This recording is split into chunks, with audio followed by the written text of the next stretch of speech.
좋네요, 이것도. 네. 자, 이제 시작하겠습니다.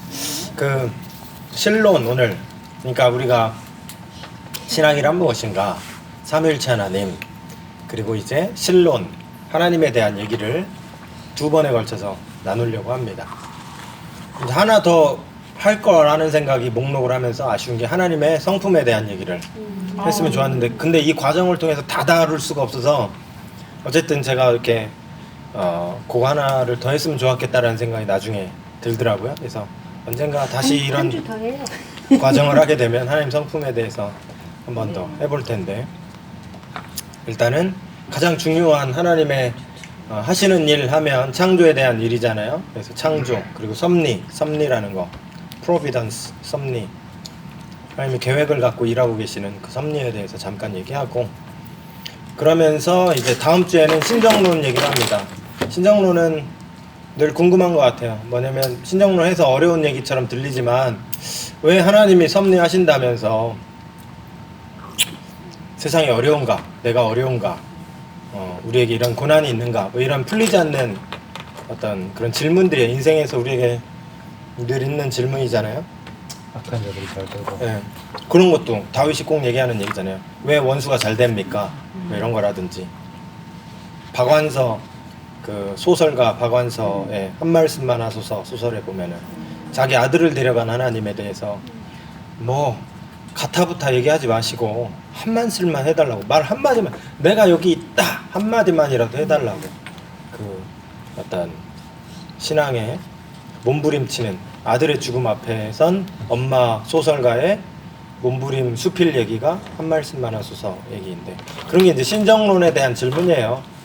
신이 의로우시다면 신정, 그러면 이 세상을 우리가 어떻게 이해해야 되는가에 대한 질문인 것 같아요. 그래서 그런 얘기가 신론에 대해서 꼭 이제 우리가 알아야 되는 내용들이라서 그렇게 이제 다루게 될 겁니다. 오늘은 창조와 섭리에 대한 얘기를 나눕니다.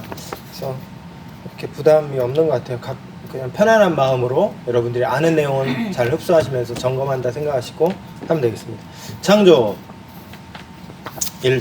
우주는 어떻게 무엇을 위해서 존재하는가? 태초에 하나님이 천지를 창조하시느니라. 이렇게 이제 성경이 시작이 되는 거죠. 태초에 하나님이 천지를 창조하셨다. 이 고백이 엄청난 거예요.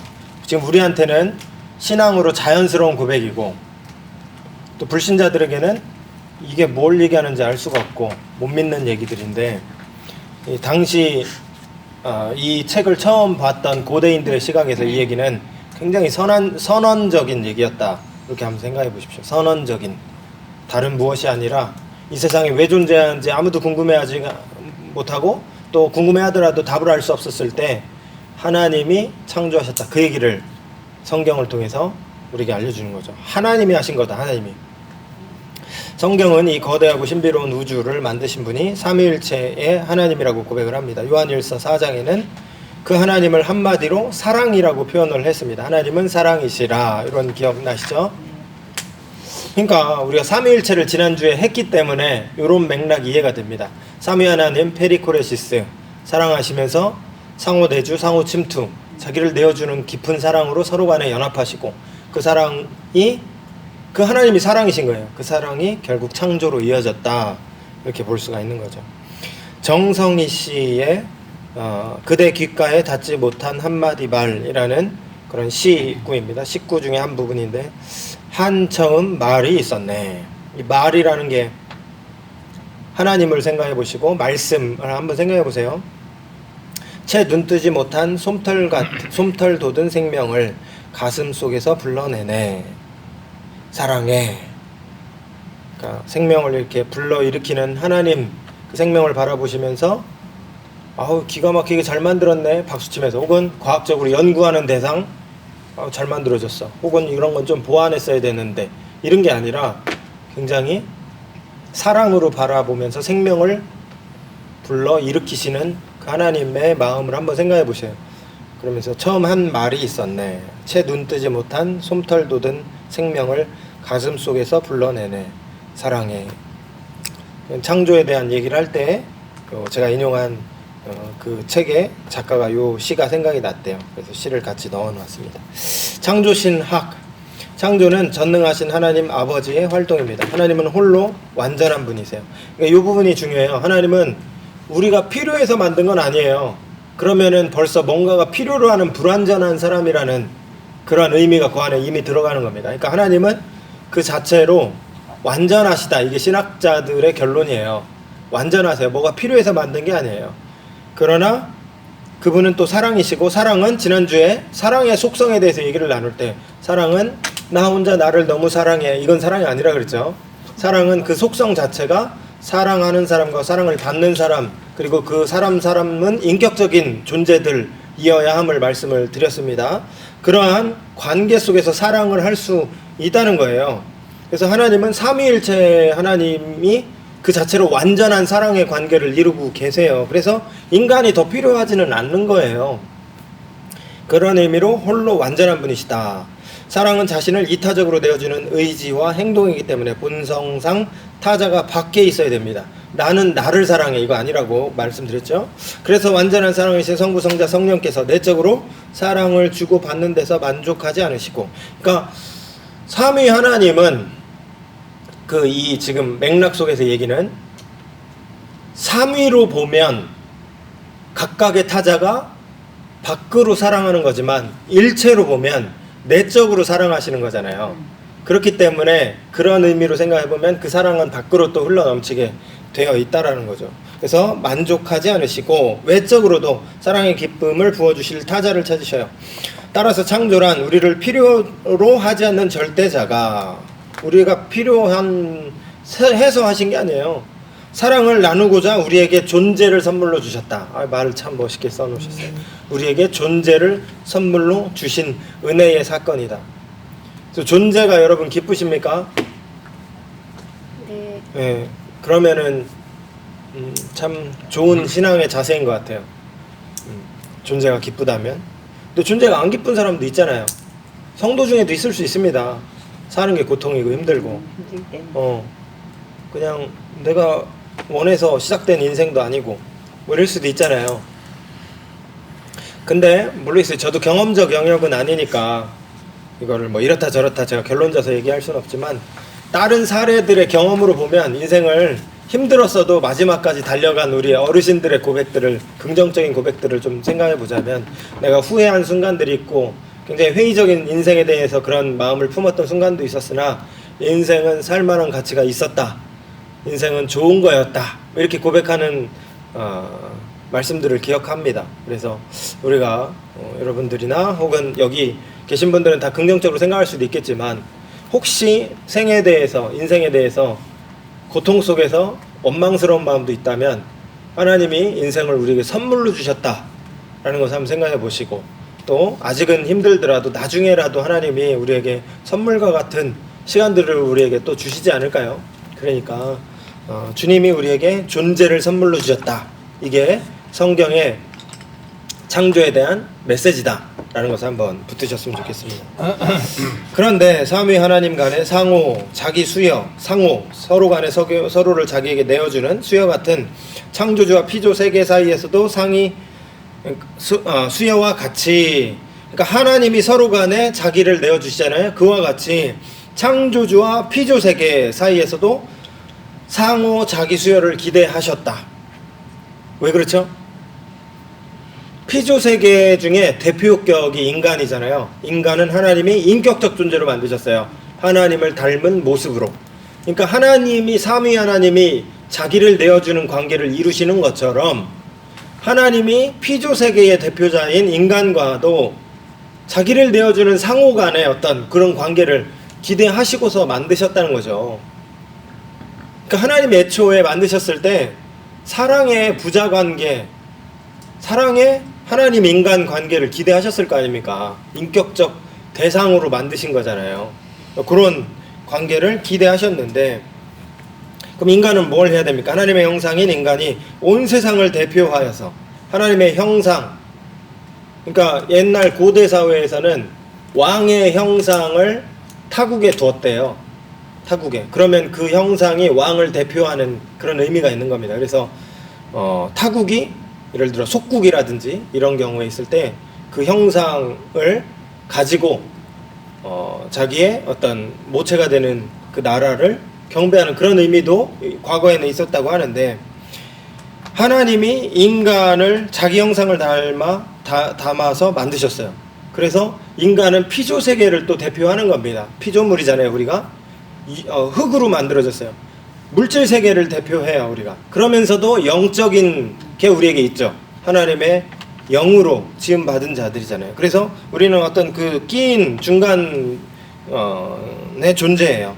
그런 우리가 세상을 대표해서 예배와 삶으로 하나님께 감사와 순종과 찬미를 드리는 겁니다. 감사, 예배를 통해서, 순종, 삶을 통해서, 찬미, 예배와 삶 둘 다를 통해서 찬미를 드리는 거죠. 그러므로 인간은 피조 세계 가운데 근원적으로 예전적 존재다. 예전은 제사, 예전, 예배, 이런 형식, 예배, 예식 이런 게 예전이라고 부르는 거예요. 기독교 용어인데 성도들이 잘 안 쓰시니까 그냥 예식이라고 생각하시면 됩니다. 예식. 그러니까 인간 자체가 하나님 앞에 예전적 존재다. 그러니까 모든 피조물들을 대신하여서 하나님께 경배하는 예전적 존재다. 그래서 창세기 1, 2장 같은 데 보면은 피조 세계를 만드시고 인간과 교제하시고 동산을 거니시는 하나님, 이런 말씀들 속에서 피조 세계에 동물들의 이름을 붙이고 이런 것들을 보면 좀 이런 그림들이 생각이 나고, 하나님과 인간 사이에 대화하는 장면들을 보면 예전적 역할을 하는 아담을 우리가 상상할 수가 있습니다. 하지만 이런 은혜의 결정 이면에는 인간이 창조주의 능력을 오용하여 창조주에게 반역할 가능성도 역사에 함께 들어오게 됐다. 인격적 존재로 만드셨어요. 하나님의 형상으로 만드셨어요. 사랑은 인격적 존재끼리 한다고 말씀드렸어요. 그러면 인격적 존재의 중요한 부분은 뭐냐면 의지예요. 선택이에요. 선택. 그러니까 사랑은 강제로 할 수 없어요. 사랑은 컴퓨터에 입력시켜갖고 너는 나를 앞으로 사랑해 라고 타이핑 쳐서 입력을 시켜서 그가 나를 사랑하는 건 사랑이 아니잖아요.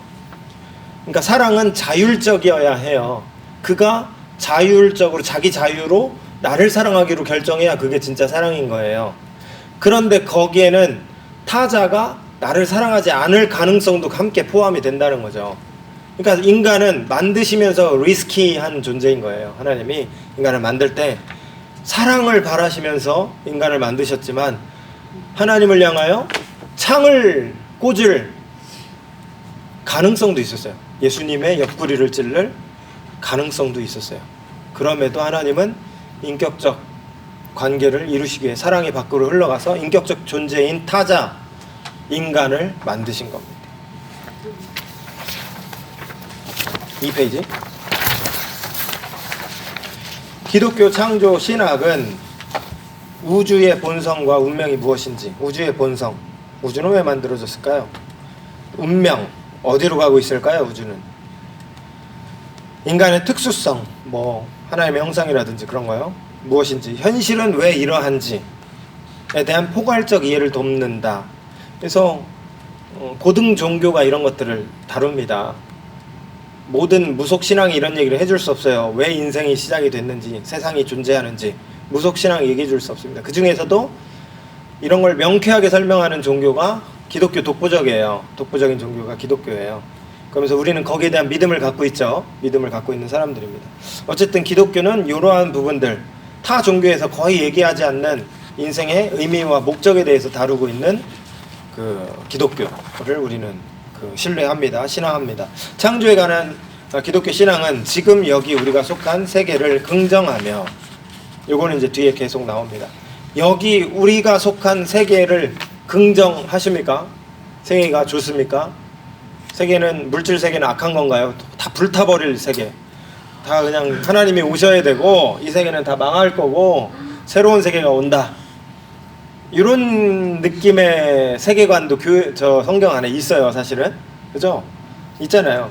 그런데 전체적인 걸 보면 사실은 창조 신학 안에 로마서 같은 데 보면 만물이 하나님의 아들들이 나타나는 것을 기다리면서 신음하면서 탄식하면서 그것을 기다리고 있다 그랬어요. 그래서 만물이 회복될 날을 기다리고 있다. 로마서 읽어보면 그런 표현 나옵니다.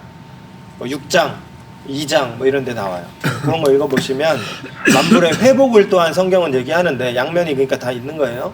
근데 전체적인 맥락에서는 피조 세계의 회복 쪽에 좀 더 중심이 있지 않나 하는 생각을 해봅니다. 그래서 창조에 관한 기독교 신앙은 지금 여기 우리가 속한 세계 이거 다 불타버리고 일회용품이야 이거는. 우리는 이제 새 하늘과 새 땅으로 이주할 거야. 하나님이 새 땅을 주실 거야. 아니라는 거죠. 그런 표현이 있더라도 만물에 대한 회복이 조금 더 중심에 있다는 거예요. 성경의 전체적인 흐름이. 그래서 그것을 긍정하며 일상을 더욱 충실하게 살게 해준다. 이 땅이 회복된다면, 이 땅이 버려질 거라면, 그럼 이 땅을 대하는 태도가 우리 두 개가 다를 거 아닙니까? 내가 무엇을 더 붙드느냐에 따라서 만물의 회복, 그리고 만물을 대표하는 하나님의 형상 대리자로서 그러면 우리가 여러 가지들을 생각하면서 세상을 대하면서 살게 될 겁니다. 근데 이 세상은 망하게 될 것이고 하나님은 우리를 둥 띄워서 하나님 나라로 데려갈 거라면 이제 우리는 뭐 좀 일회용품 쓰듯이 이제 세상을 대하게 되겠죠. 그래서 그런 게 있다는 거죠. 그 중에서 지금 이제 전자 쪽으로 설명을 계속해서 해 나가는 겁니다. 예. 이 조안을 자매님이 한번 읽어봐 주실래요? 당신의 일상이 너무 보잘것없어 보인다고 당신의 일상을 탓하지는 마십시오. 오히려 당신 스스로를 질책하십시오. 당신의 일상의 풍요로움을 말로써 불러낼 만큼 아직 당신이 충분한 시인이 되지 못했다고 스스로에게 말하십시오. 왜냐하면 진정한 창조자에게는 이 세상에 그 무엇도 보잘것없어 보이지 않으며 감흥을 주지 않는 장소란 없기 때문입니다. 네. 일상이 너무 무료하지 않으세요? 아니세요? 너무 힘들어서 바빠서 일상이 무료할 때도 있잖아요. 근데 지겹고 너무 바빠서 그러네요. 지겨울 시간이 없어요. 시간이 없어요. 네. 혹은 일상이 너무 보잘것없어 보인다든지 그런 때는 없으세요? 마음 건강하신 분들 나만 이상하네. 보잘것없어 보인다. 작아지게 하고 뭐 나 스스로가 너무 작게 느껴진다든지. 그럴 때는 네. 뭐 이 세상이 대단한 제가 저로 좀 대입해서 저 자신이 그렇다기보다 저를 대입해서 한번 그냥 소설을 써보자면 잘 나가는 목사님들 많잖아요. 젊을 때 떠서 막 이렇게 막 그렇게 활발하게 막 여기저기 큰데 막 이렇게 다니는 목사님들 있잖아요. 우리 아버지는 저한테 그렇게 기도했어요. 서목사 막 이러면서 기도할 때 막 5대양 6대주를 다니면서 하나님의 말씀을 전하는 큰 종이 되게 해달라고. 저는 그런 기도 들을 때 난 그 정도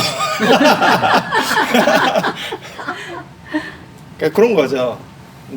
당신의 일상이 너무 보잘것없어 보인다라는 그런 뭐 마음이 건강하시면 또 나는 그래도 하나님의 사랑하시는 사람이야 이럴 수도 있겠지만 때때로 우리가 작아지는 걸 경험할 때도 있으니까. 저는 아이들 키울 때 그랬어요. 네. 네. 아이들 키울 때. 네, 직장을 다니다가 딱 정말로 온전히 제가 아이들 둘을 제가 케어를 해야 되는 상황이었거든요. 그러니까 아이들을 키우니까 집안일이나 아이들 키우는 일이 정말 키우지만 집안일을 하지만 이게 보상이 있거나 이런 게 아니잖아요. 네. 보이는 것들이 아니잖아요. 그러니까 뭔가가 내가 이렇게 후퇴하는 느낌이 들더라고요.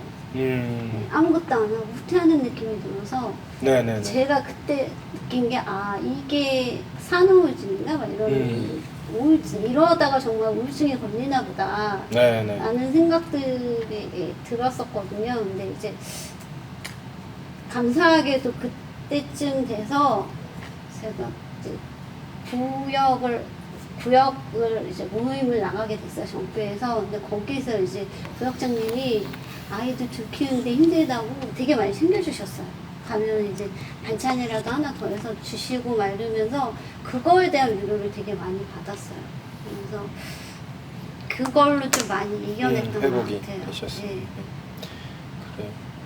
그러니까 특히 주부들이 그런 거 많이 경험하실 건데, 예를 들어 뭐 일하다가 나름대로 내 삶을 커리어를 이렇게 쌓고 가고 있었는데 아기를 낳으면서 여러 가지가 올 스톱이 되잖아요. 그러면서 나는 애 키우다가 이렇게 저희도 연년생 아이를 키웠는데 아내가 직장을 다니다가 애를 갖고 또 저도 이제 목회 활동을 하니까 이제 이사를 자꾸 다니면서 아내가 직장을 이제 중단을 하게 되는 거죠.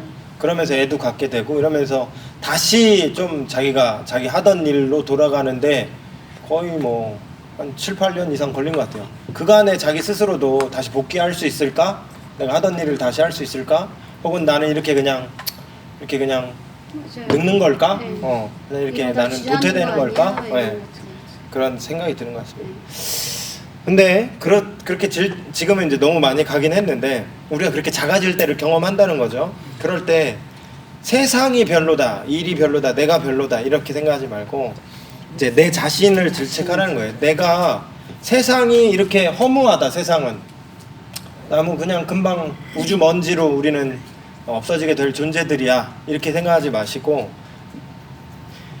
창조주가 계신다. 창조신앙을 생각하고 그 창조주의 만들어 놓으신 손길을 읽어내지 못하는 내 자신을 질책해야 된다. 그 얘기예요. 그러니까 당신의 일상의 풍요로움을 말로써 불러낼 만큼 일상은 사실 풍요롭단 말입니다. 내가 아기를 키우더라도 주님이 주신 많은 복들이 있어요. 근데 그것을 발견해낼 만큼 아직 충분한 시인이 되지 못했다라고 스스로에게 말해라. 그래서 가만 보면 옛날에 뭐 지금보다 더 과학이나 상식이 발전하지 못했던 때에 성도들은 세탁기도 없었잖아요. 그냥 일상이 늘 빨래하고 밥하는 거잖아요. 근데 그 안에서 영적인 풍성함을 맛보면서 살아갔던 것들을 생각해 보세요. 그런 것들을 생각해 보면 어쩌면은 내가 나를 그렇게 생각해서 그런 거지. 창조주는 우리 일상을 굉장히 다채롭고 풍요롭게 만들어 두셨다. 그래서 저는 자전거 타고 운동도 하러 이렇게 논바닥 이런 데 막 달리는데 집사님 두 분도 보시잖아요. 진짜 그 하천의 오리 새끼들도 보면은 아주 예쁘고 그거 저녁 때 노을 그 지는 걸 보면은 요즘은 최근 며칠은 진짜 K-팝 데몬 헌터즈에 나오는 마지막 장면에 그 하늘 같은 핑크색인데 보라색이 막 이렇게 수놓아져 온 것 같은 보라색 구름들이 핑크색 바탕 위에 있는 것 같은 하늘이 잠깐 있었어요. 그렇게 하고 금방 해질 때는 바뀌니까 그런 것들 보면 창조자는 예술가셔요. 그 예술가의 예술을 알아듣지 못하는 내가 문제인 겁니다. 그런 얘기인 거예요. 창조주는 예술가신데 그것을 감흥을 받지 못하는, 그러니까 진정한 창조자에게는, 왜냐하면 진정한 창조자에게는 이 세상에 그 무엇도 보잘것없이 보이지 않으며 하나님이 보잘것없이 보기 새 금방 있다 없어지는 참새 새끼의 깃털까지도 하나님은 아름답게 창조하셨는데 하나님께 보잘것없는 게 없어요. 감흥을 주지 않는 장소가 없어요. 가만 보면 모든 게 다 예쁩니다. 그잖아요. 그러니까 우리가 일상이 너무 보잘것없어 보인다는 것은 창조주가 이 세상을 시시하게 만들었기 때문이 아니라 내가 그걸 읽어낼 예술적 감각이 없기 때문이다. 이렇게 보시면 어떨까? 우주에 대한 성경적 창조에 대한, 우주와 성경적 창조에 대한 선지식. 우주, 우리는 지금 굉장히 과학 문명이 발달한 사회에 살고 있습니다. 과학은 지성을 바탕으로 하고 하나님이 피조세계를 만드셨죠. 피조세계에 대한 공부를 하니까 지식이 쌓이게 됐어요. 그래서 그 피조세계에 대한 지식도 하나님이 만들어 놓은 피조세계라는 것을 바탕으로 하잖아요. 그게 뭐 타부시할 게 아닙니다. 나쁘게 생각하거나 거부할 게 아니라는 거죠. 그러면은, 그리고 과학자들 중에서도 예수님 믿는 과학자들도 많아요. 그래서 이 창조 신학을 과학과 어떻게 버무릴 것인가, 이게 어떻게 보면 이제 기독교의 어떻게 보면은 큰 흐름 중에 하나예요. 전통적으로는 과학이 계속 없었잖아요. 과학이 발달한 거는 18세기 이후에 여러 가지가 발전하면서 과학이 발달한 겁니다. 그러면서 이제 기독교의 전통은 창조주 하나님 신앙을 그냥 있는 그대로 믿는 신앙이었어요. 말씀 그대로 하나님 만들었다, 빵, 끝, 다른 얘기 할 거 없어, 이런 거예요. 근데 망원경이 발전하면서 하늘 별을 관측하게 되면서, 그러면서 또 현미경이 발전하면서 또 여러 가지 방사능 동위 원소의 물질이 어떻게 원소가 이동하는가, 이런 거에 반감기, 이런 것들이 그러니까 과학 기술이 많이 발전하면서 이 세상이 어떻게 만들어졌는지에 대한 과학적 지식이 축적되기 시작을 했어요. 별을 보니까 별과 별 사이가 멀어지더라라는 걸 관찰한 거예요. 그러면 모래를 무중력 상태에다가 탁 던지면 그 힘에 의해서, 처음엔 내 손에 있었을 때 이렇게 응축돼 있었잖아요. 탁 던지면 던지는 순간에 무중력 상태 우주에서 퍼져나가기 시작할 거 아닙니까? 처음에는 셀 텐데 조금씩 느려지기도 할 거고. 이게 관측이 됐어요.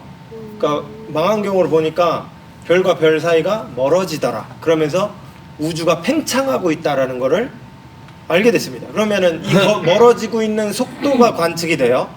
그러면서 이 속도, 거리 관측해서 계산을 거꾸로 돌려보니까 우주가 언제 시작이 됐는지가 가늠이 됐습니다. 그게 120억 년쯤이에요. 이게 다 과학 발전에 의해서 우주는 지금으로부터 120억 년 전쯤에 시작이 됐다. 여기에서는 100년에서 200억 년. 이게 되게 어려운 부분이지만 이게 다 과학 발전에 의해서 이제 알아진 어떻게 보면 지식인 거죠. 그러니까 이런 겁니다. 빅뱅 이론이라고 하는데, 한때 무한한 밀도와 질량을 가진 점에서 굉장히 이렇게 막 꽉 누르고 있었어요. 막 꽉 누르고 있었어요. 이렇게 누르고 있었던 이 압력이 빵 터지는 시간이 있었다는 거예요. 이게 빅뱅 티어리인데, 그래서 팍 퍼져나가고 있는 겁니다. 그러니까 별과 별 사이가 지금 계속 멀어지고 있죠. 그 속도들을 거꾸로 돌려보니 120억 년 전이더라. 그리고 처음에는 이렇게 아마 강력한 힘이 거기에 있었지 않았을까. 이 빅뱅 티어리인 것입니다. 이렇게 보는 거죠. 그래서 지금의 우주가 됐다라고 하는데, 그러면은 하나님이 어떻게 하나님의 설 자리가 여기에서 어디가 있습니까? 하나님 믿는 과학자들도 있다는 거죠. 그러니까 과학은 어떻게를 설명을 해요. 신학은 왜를 설명합니다. 왜를 과학이 얘기를 못해요. 왜라고 했을 때, 왜? 누가? 하나님이 이 세상을 사랑해서. 그 방법은 뭔데? 성경은 그 얘기 안 해요. 그거에 대한 것은 과학에서 얻는 겁니다. 어떻게? 라는 측면들은 과학에서 얻을 수 있는 거죠. 근데 재밌는 건 뭐냐면은 우주가 수학이 가능하다는 거예요. 저는 잘 수학을 못해요. 천문학도 잘 모릅니다. 그런데 존 폴킹온이라는 천문학자, 굉장한 천문학자이자 또 성공의 사제가 됩니다. 성공의 목사가 되는 분이에요. 60세까지 천문학으로 하시고 60세 은퇴하고 나서 성공의 사제가 돼서 70세까지 활동하셨던 분이에요. 이분이 쓴 이제 쿼크 카오스, 또 뭐죠? 쿼크 카오스 예수 그리스도, 이 책을 소책자인데 그걸 읽어보시면 이런 얘기가 나오는데, 어쨌든 그분이 한 얘기가 뭐냐면 우주의 존재와 그 질서의 근원에는 창조주의 합리성이 있다. 그게 뭐냐면 딴 말로 하면 우주가 어떻게 수학이 가능하냐 이거예요. 지구에서 되는 수학 공식들 있잖아요. 물리 세계의 법칙, 이게 우주 전체에 똑같이 적용이 되고 있다는 거예요. 관측 가능하냐? 그러니까 그 관측 가능하다는 거에 대해 의문을 품지 않고 과학자들은 막 연구해 나간다면, 예수 믿는 과학자들은 우주가 어떻게 수학이 가능하냐? 이게 창조주의 합리성 아니냐? 하나님이 세상을 아주 규칙적으로, 원칙적으로, 그래서 과학으로 계산하면은 이렇게 떠듬다니면서 해서 이렇게 하면은 다 공식이 적용이 되고 발견이 되고 하는, 우주는 굉장히 합리적인 공간이다. 빵 해서 무작위로 해서 그냥 우연히 다 발생해서 생명이 우연히 발생해서 이렇게 한 게 아니라 지구가 태양에서 조금만 가까워도 다 불타버린다 그러잖아요. 조금만 멀어도 지구는 다 그냥 차가운 생명이 살아날 수 없는 그러한 공간이라는데 어쩜 이렇게 태양과 지구는 그 인력이 정확하게 이 정도가 돼서 생명이 탄생할 수 있는 그런 위치 선정을 할 수 있었을까? 달이 있어서 이렇게 이 모든 게 달이 있어서 지구가 자전하고 조수간만 뭐 이런 게 다 영향을 받잖아요. 창조주가 이 안에서 역사하셨다. 우린 그렇게 고백하는 겁니다. 어떻게에 대한 거를 얘기하는 게 아니라 창조주 누가 왜 사랑해서 이걸 얘기하는 게 성경의 얘기라는 거죠. 그 부분 다시 읽어보면 또 그 부분 또 우주는 혼돈 상태가 아니라 오히려 수학적으로 우아하고 아름다운 원리들에 따라서 작동하고 있다. 우주는 수학적으로 명쾌하게 설명되는 체계이다. 그래서 예수 믿는 천문학자, 과학자들이 무릎을 치는 겁니다. 이게 어떻게 이렇게 설명이 가능하냐. 이거는 그 책에 이런 명제가 나와요. 이 우주는, 안 믿는 사람이 그 얘기했대요. 이 우주는 누군가 작정하고 만든 게 틀림없어. 아주 통쾌하지 않습니까? 이거는 설명이 안 돼.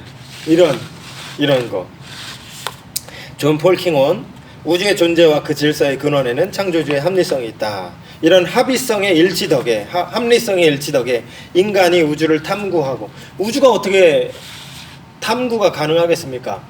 합리성이 없으면 탐구가 불가능해요. 과학이 적용되고 수학이 적용되는 우주란 말입니다. 그러니까 인간이 우주를 탐구 가능한 거죠.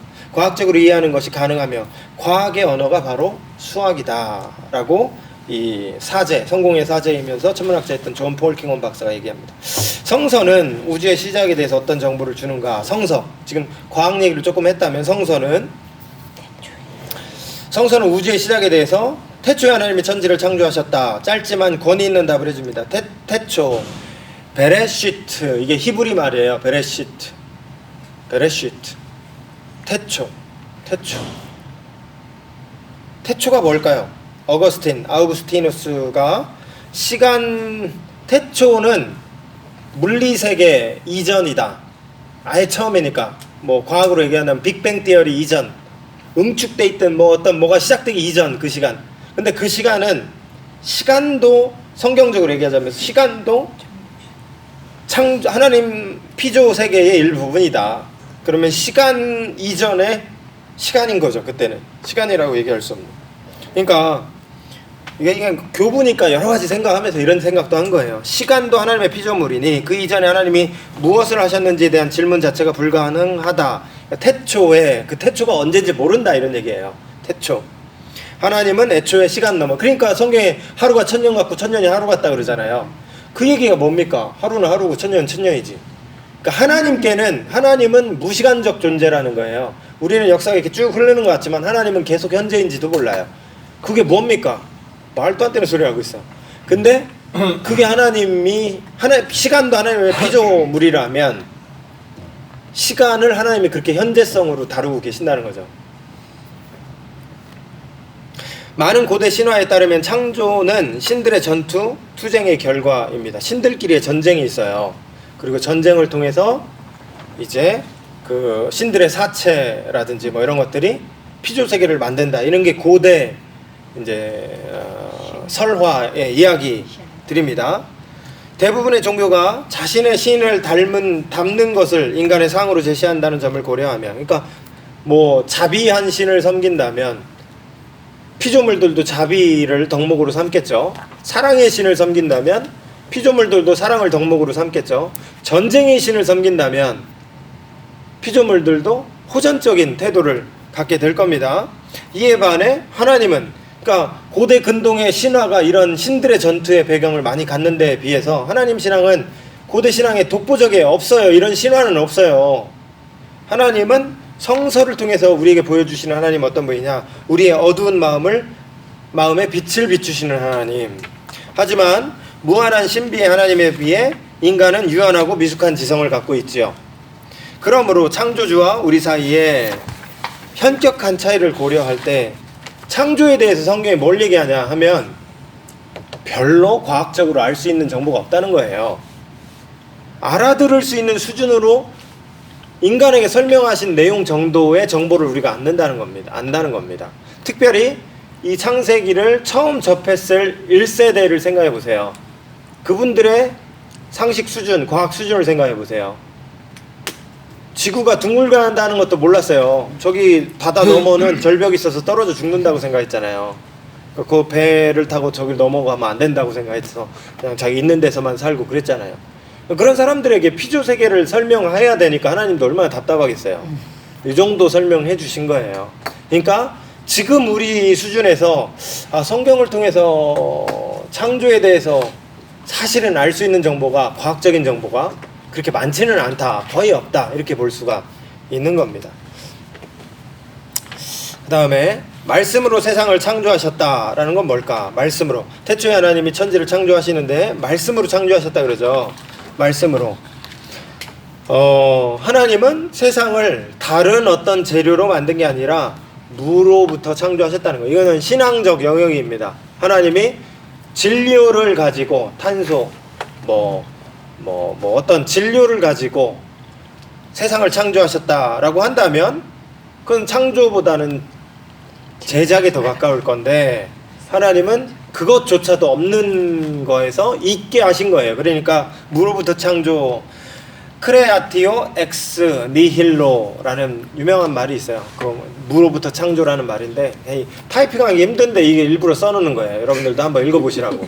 타이핑 네이버에다 이대로 치시면 거기에 대한 정보를 많이 흡수할 수 있어요. 그래서 제가 써놓는 거예요. 관심 있으면은 보시라고. 무로부터의 창조는 이런 의미다. 하나님은 그래서 있는 거를 가지고 진흙덩이를 이렇게 뭉쳐, 이런 느낌보다는 아예 없는 상태에서 있어라 해서 있어졌다는 거예요. 그러니까 이런 얘기는 과학이 할 수 없어요. 그리고 과학은 종교를 사실은 거부하지 않습니다. 모르는 영역이기 때문에. 과학은 그렇게 얘기하지 않아요. 있다 없다를 분명하게 얘기 안 합니다. 과학은 과학의 얘기를 하는 겁니다. 신학은 신학의 얘기를 하는 거고요. 다른 영역이라는 거죠. 하나님은 창조를 마칠 때마다 좋았다고 하셨습니다. 이는 무에서 선함을 창조하셨다는 거예요. 물질 세계가 악하다라고 보는 입장이 옛날부터 계속 있었어요. 그리고 영이 귀하다, 영이 선한 것이고 육은 악하다. 성경은 애초에 그게 아닙니다. 물질 세계를 만드시고 좋다 그랬어요. 하나님은 인간 만드시기 전에도 첫째 날 이미 좋다 얘기하고 둘째 날 좋다 하셨단 말입니다. 그러니까 하나님은 세상을 무에서 선함을 창조하시고 피조물에게 안식을 주셨어요. 안식, 쉼을 주셨어요. 거룩하고 복되게 하셨어요. 생육하고 번성하라, 땅에 충만하라. 이게 하나님의 축복입니다. 피조 세계를 축복하셨어요. 피조물을 하나님 사랑의 대상으로 삼으셨다라는 이 메시지는 굉장히 도발적인 메시지였다는 거죠. 애초에 그 시대에, 이 시대에. 피조 세계는 뭡니까? 새를 보면서 절했어요. 천둥을 보면서 절했어요.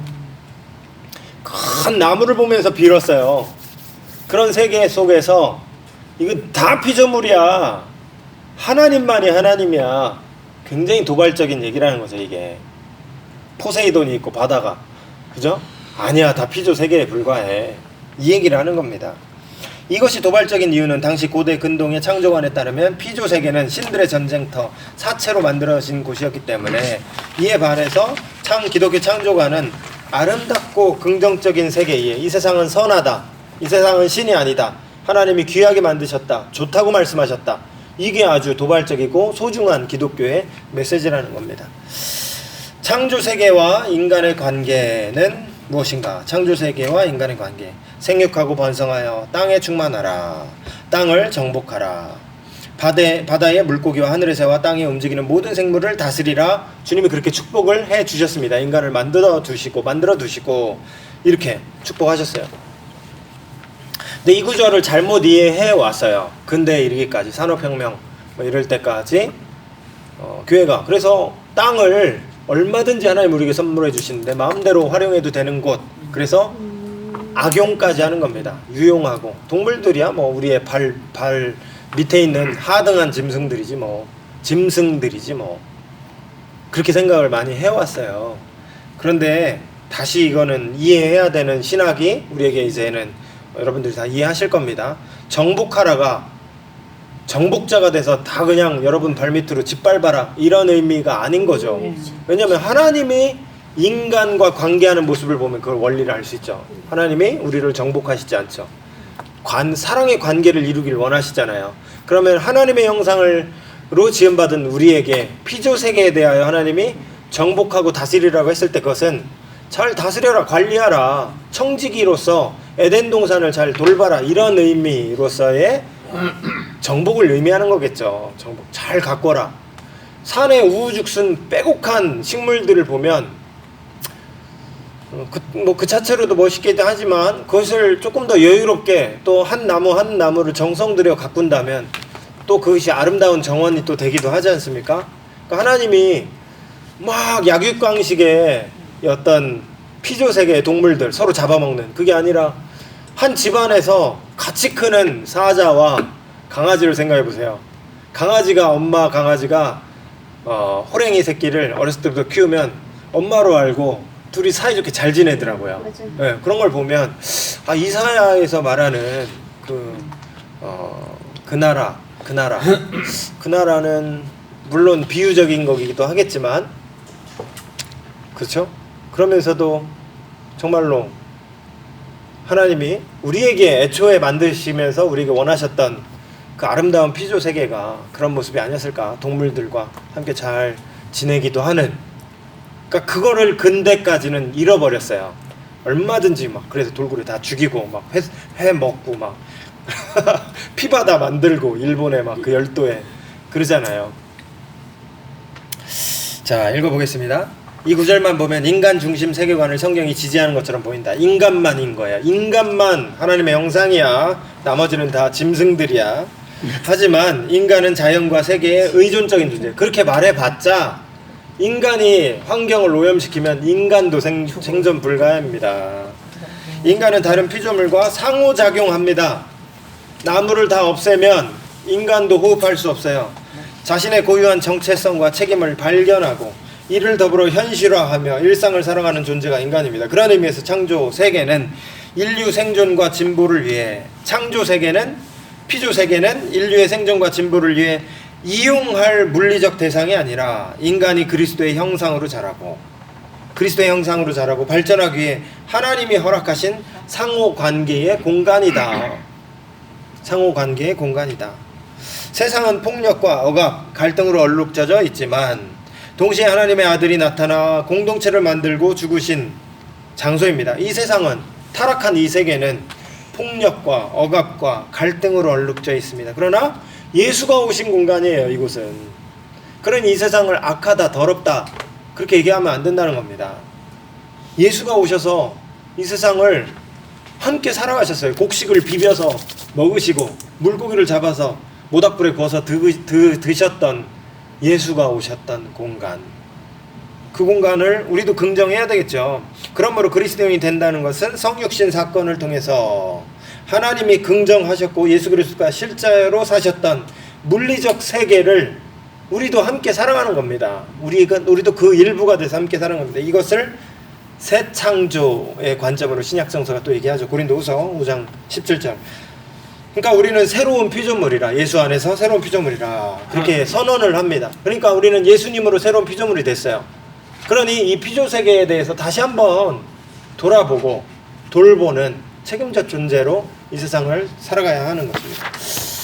기독교 창조 신학은 우주의 본성과 운명이 무엇인지,